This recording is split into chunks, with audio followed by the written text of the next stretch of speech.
Hello kids, my name is Brian Miller and I'm here to talk to you today about a historical character who is French, and his name is Marquis de Lafayette.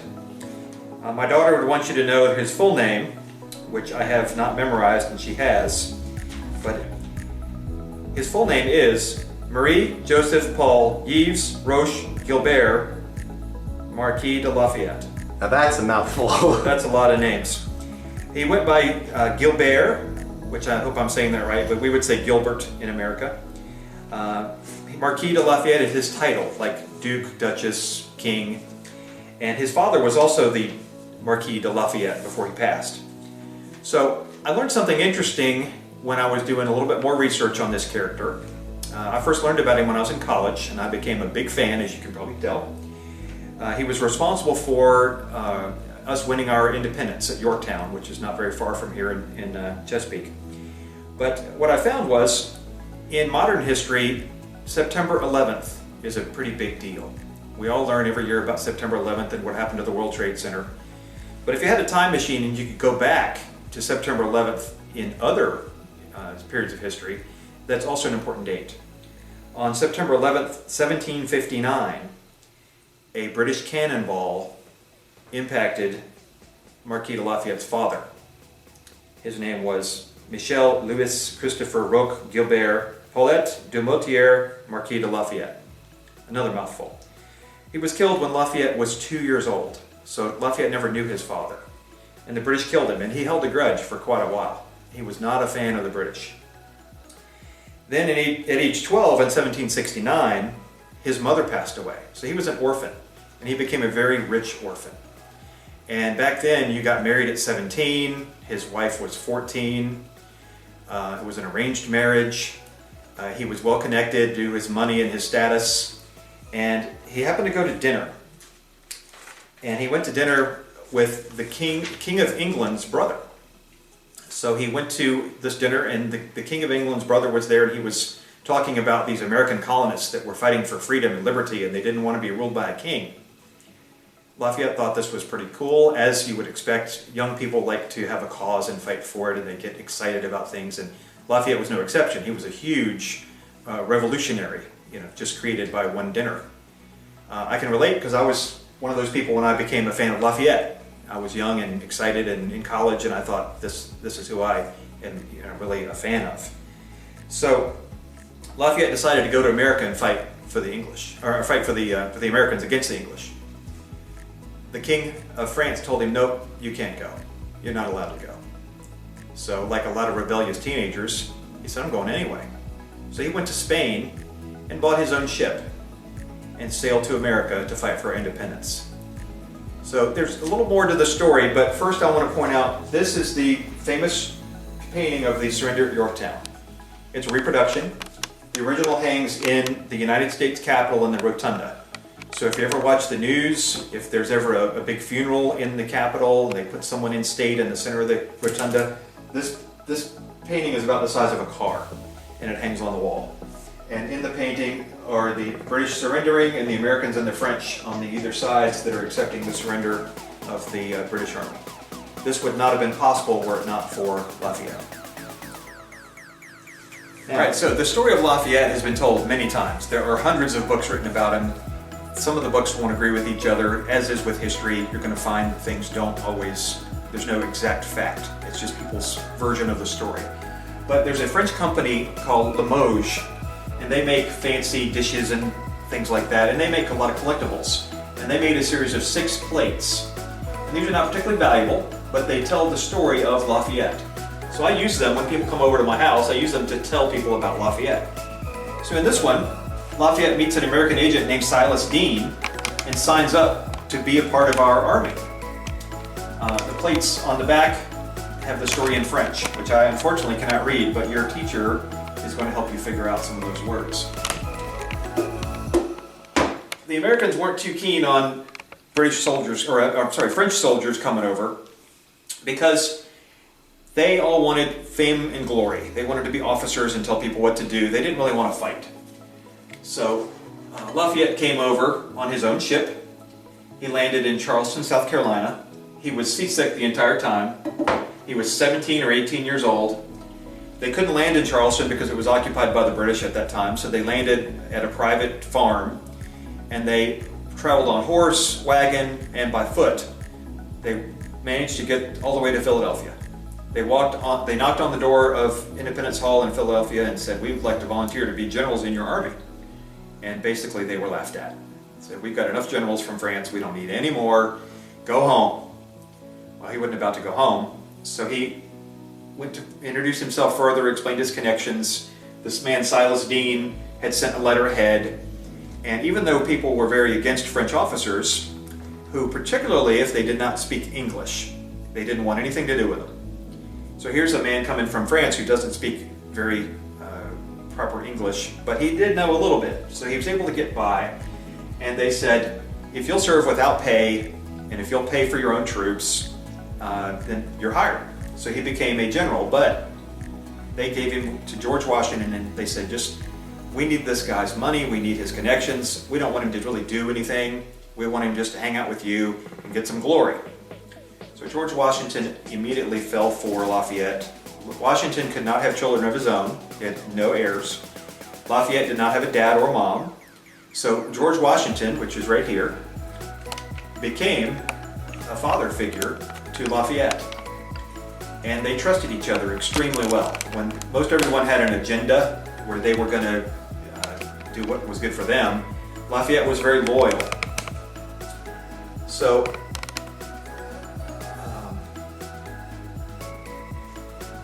there was a battle up here, the Battle of Brandywine, happened to be September 11th, 1777. So it's another 9/11 moment in our history. The Battle of Brandywine, the Americans lost, but Lafayette distinguished himself by being a leader. He was out in the battle getting shot at, and a musket ball went through his leg in the Battle of Brandywine. And Washington was so impressed at how he lost the battle. It wasn't about winning, it was about losing with dignity and losing without losing a lot of lives. Lafayette managed an orderly retreat, and he was recognized for being a great general in that battle, where he was actually hands-on doing things. He went to a place called the Sun Inn in Bethlehem, Pennsylvania, which still exists. You can go there with your family. You can see the chair that Lafayette sat in when he was wounded. And Lafayette said to the people at the Sun Inn, who were the Moravian, that's a religion, he told them, "Take care of him as if he was my son." And they did, and he recovered. And he went back to France a couple of times, and he lobbied the French for support. His wife turned him into sort of a Daniel Boone character in France. They had things in France back then called salons. And here a salon is where you get your hair done. Over there a salon was a place where you had food and drink, and you discussed culture and politics and current events. And he became a folk hero in France. Everybody wanted to hear what Lafayette did this week. And there were a lot of letters went back and forth between his very young wife and him. So he became very popular in France because of what he did in America. That helped us a lot. Then, in the end, the siege at Yorktown, which we saw the painting, he and Alexander Hamilton, which is a very famous guy right now, they served at Yorktown, and they managed to capture two little forts called redoubts that are on the Yorktown battlefield. One of them has fallen off the cliff, the other one is still there, you can see it today. And they stormed the redoubts and captured them, which basically ended the battle. People refer to Yorktown as a battle, but it's really a siege. It was a matter of how long can we keep the British tied up in this little bitty town without food and water. And that's what we did, was we had so many troops they couldn't escape. Part of Lafayette's legacy was he caused the French fleet to be involved. And the French fleet blockaded the Chesapeake Bay at Cape Henry, and that prevented the British from being rescued from Yorktown. Had they been able to be rescued, the war would have continued, we might have lost, but because of Lafayette and because of the French admiral named Comte de Grasse and a general named Rochambeau, with Lafayette, they ensured an American victory at Yorktown, which was the last major encounter during the Revolutionary War. So, again, if it wasn't for 9/11, with Lafayette's father being killed, with 9/11, with the battle at Brandywine, where he distinguished himself, we might not be Americans today, we might still be British. All right, since college I've collected a lot of Lafayette memorabilia. but I'm not the first to do that. In 1823 and 1824, Lafayette returned to America, and he did a tour of all of the states that were states at that time. He was here for 2 years. He was met with crowds bigger than anything anyone's ever seen in this country at this date. Almost everyone came out to see Lafayette. And they made lots of artifacts and trinkets to sell. This right here, this is a creamer or a pitcher. That is actually from 1823 and 1824. That was something that somebody would have bought at a carnival or a fair or parade to commemorate Lafayette. And it has Lafayette on one side, and it has Washington on the other. So this is a piece that's a really good piece that you would find in a museum someplace, and I just happened to buy it. Other things are just things that I'm collecting from current day. These are bottles where liquids would be in the bottles, aftershave, things to drink, little trinkets from everywhere, some of the founding fathers, but just anything I find at garage sales or eBay or any place, and I'll just pick some things. And one of the things I was able to purchase is a musket ball. So this is a ball made of lead. This would have been the ball that would have gone through Lafayette's leg at Brandywine, and it probably would have hurt. It could break bones, it could kill you, but it was not very accurate. They had to shoot from pretty close range, and they were not particularly accurate at anything, so it was kind of a lucky shot that somebody got him. But that musket ball, one like that, made him a very famous man, and it actually turned out probably to be a good thing that he was wounded because it made him more popular. All right, so the most famous Frenchman in America, Marquis de Lafayette, is very popular. He's very popular with authors, and many people have written books about him. You can see a small number of these, but there are hundreds of books about him. This is the one that I happened to read in college. It's not any better than any other one, but this book changed my life and changed my dining room because it caused me to collect all these things and learn all this stuff about Lafayette.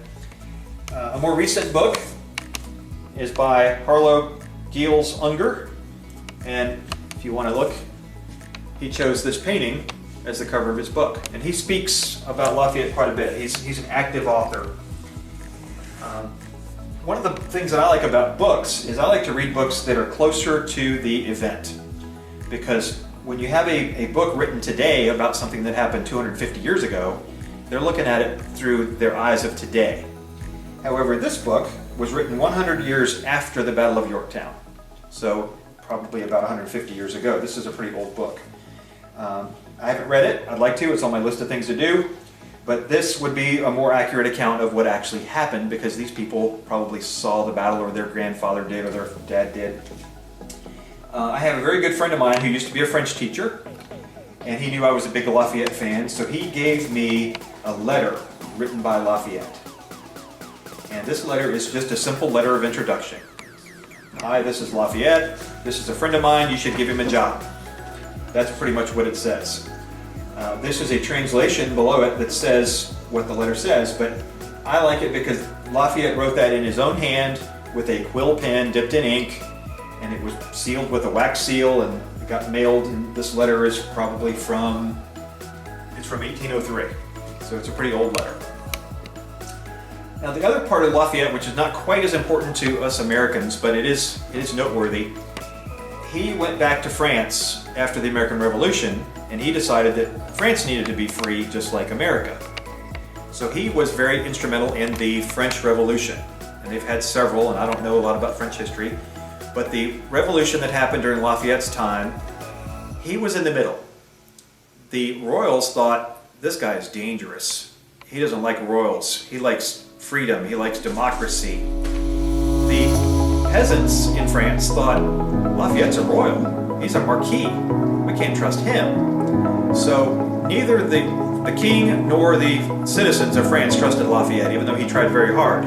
He wanted to have a peaceful revolution without bloodshed. It didn't turn out that way. It turned out to be a massive revolution. A lot of people were executed, and because of that, they had a prison over there called the Bastille. The Bastille was overthrown by the citizens of France, and Lafayette managed to get a hold of the key to the Bastille.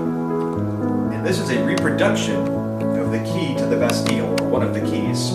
It's a great big iron key. There's my hand for reference. And when Lafayette got the key to the Bastille, he wanted to give that to somebody important to him. So he mailed that key to George Washington at Mount Vernon in Virginia. And George Washington put it in a box just like this and hung it on his wall.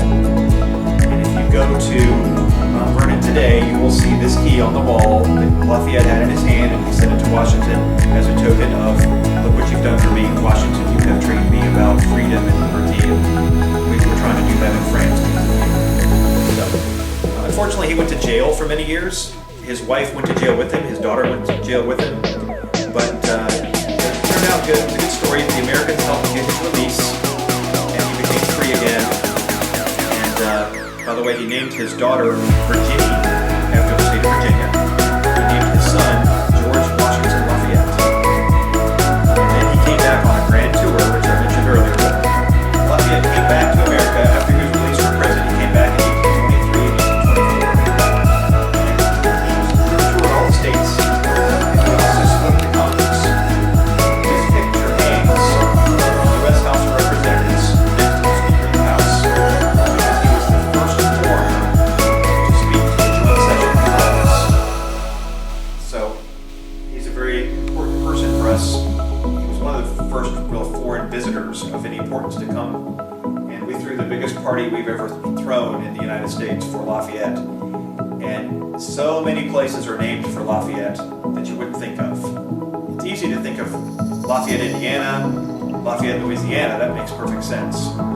But there's a town in Georgia called LaGrange. And if you were Southern, you might say LaGrange. But you could say it as a Frenchman, you would say LaGrange. And LaGrange means farm, for the lack of a better word. And that was the name of Lafayette's home when he was older. So he lived his final years on LaGrange. But we named things in this country.